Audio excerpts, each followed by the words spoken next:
that really would be very effective. So I would like to ask if there's going to be a real working group of Memphis filmmakers, if we could put down our buckets where they are. There are incredible stories here in Memphis, not hard to find. You've got all the experts, University of Memphis. I work at Arkansas State. We have resources.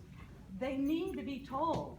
What's your name? Somebody's got to ask us to help them to tell them. What's your name? I'm Professor Sarah Wilkerson Freeman. Well, Professor, Yes. I think you need to make some movies. Well, I have. I say that because I am. I didn't go to film school. Doesn't matter. You know what? I actually have had a partnership for the past 5 or 6 years with the professor of history here at Rhodes College here in Memphis.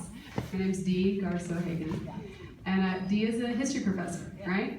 And much to her department's dismay, instead of publishing articles and books to keep, get tenure, etc., she started making movies. And not only did she start making movies, she started to teach her students I've been doing how to conduct interviews.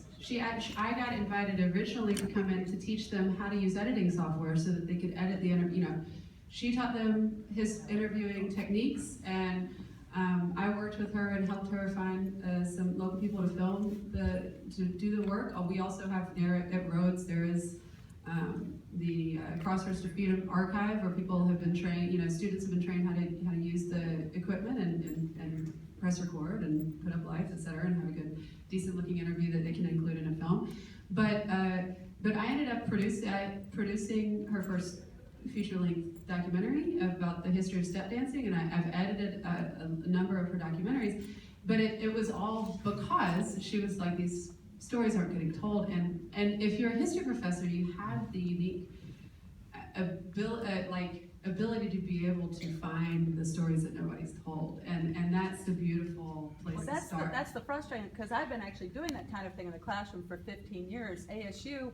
You should talk to Dee. So that's what I'm wondering is how do we make this connection between those who have a better understanding how to get the films made and out there versus or with those of us who have the stories. But I think that's something we can even begin to do. I'll add one thing before Sarah talks.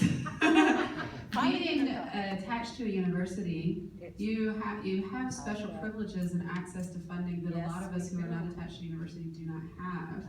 And if you want to make a documentary, you can often find funding to do that and hire local filmmakers to assist you.